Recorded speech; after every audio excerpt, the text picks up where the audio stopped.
we will do away with the appendix as we have done in the past and leave all of that information to be in chapter 15.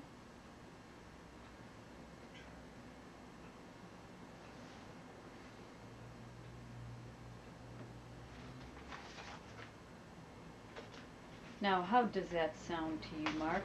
That sounds nicely laid out. I'm, unless I missed something, you went from chapter 3 to... Chapter 3, Chapter 4, Chapter 5. Okay, what was chapter 4?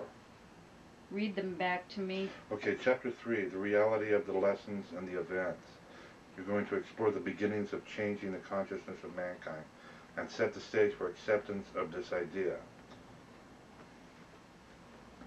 That's chapter 3. That's chapter 3. What did I say after chapter 4? I mean chapter 3? After chapter 3, you said chapter 5, consciousness, the reality of change, and unknown probabilities. Okay, that's chapter 4. Okay, that's chapter 4. Yes, they should be in that order. Okay, great. And then I would like to have 5 chapters before I start the lessons. Okay.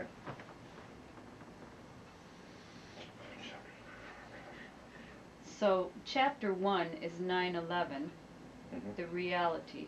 Right. Chapter 2 deals with the players of that reality. Chapter 3 deals with the consciousness. Chapter 4, what have you got down there? I have consciousness, the reality of change, and unknown probabilities. Okay. And then you have no chapter 5? No. All right. Give me a moment here. Okay. Because I want to head this in 5 chapters and then the lessons.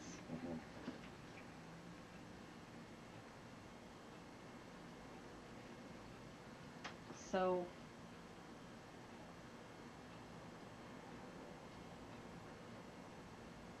well, we'll just leave chapter 5 open right now. How's that? Great. I think what I will do is see how the first 4 flow. Then, as we work on that, if something comes into play that we think we're going to need to add, we will do it in chapter 5 before we start the lessons. Okay. All right, that sounds like a good way to write a book. Okay. Okay.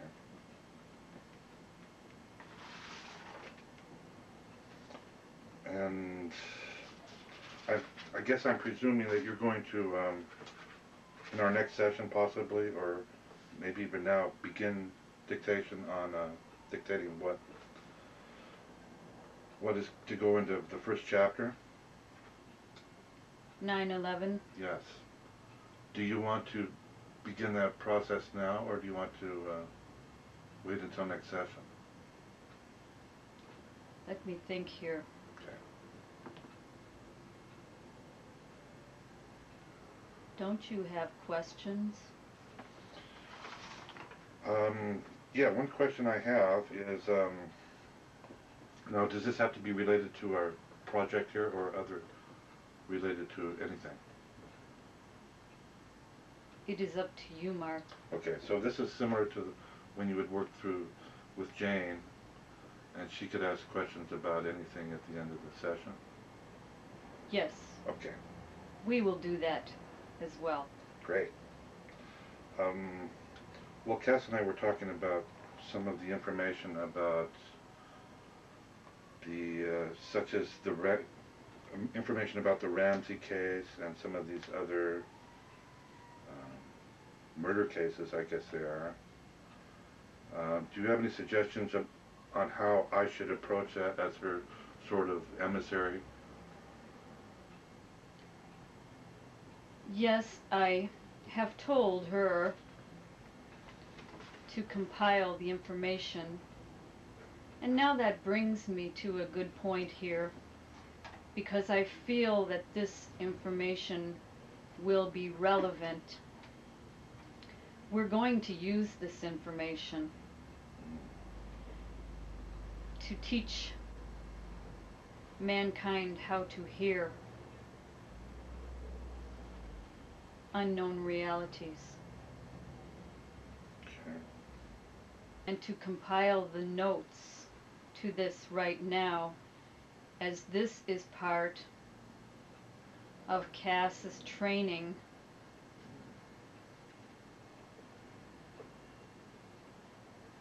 to wake up her own consciousness.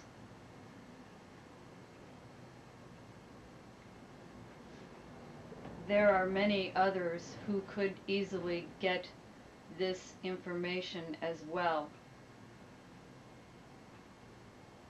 If you feel the need, by all means use it.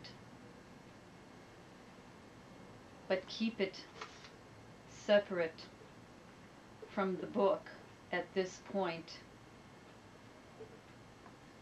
because we will deal with it later. Okay. One other question I had was, lately I've been getting sort of, it seems like bleed-throughs to the unknown reality maybe, and like particularly last night, I felt that I was sort of seeing swirls and such right before I went to sleep. I wondered if you had anything to do with that, or if you could explain that. What do you mean by swirls? Well, it was not, it was like energy swirls or something. Now, prior to sleep, were you sleeping? Or what state of sleep were you talking about? Well, your swirls? it was right before I went to bed, and I was walking around in the kitchen, and it was almost like if I could, if I would have just let go, I could have seen something beyond my kitchen. That's for sure. Well, I have been communicating with you, Mark. However, I feel, are you projecting yourself at that point? Are you trying to project yourself? I don't think I was trying, but I may have been. I don't think I was consciously trying, but I may have been. You are being prepared for this mission. Oh, okay. I am constantly putting thoughts into your head. Can you give me an example of how that works in my head? If you're quiet and you listen, you will hear me talking. Okay. There are many voices in your head. You need to tune into them.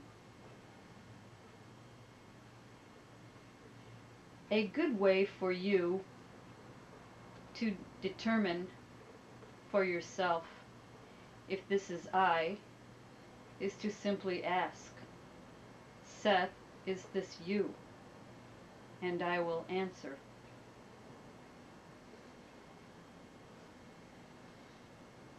Okay, I will. Your energy is being manipulated as well as Cass's energy. It is necessary for me to do this in order to have these sessions. I must be familiar with you and with Cass and all aspects of your personalities. I come in and out at my own will. Sometimes you are aware and sometimes you are not. I most assuredly see you every evening in your dreams. In your dream state, we work on various materials. I have given Cass pages and pages of material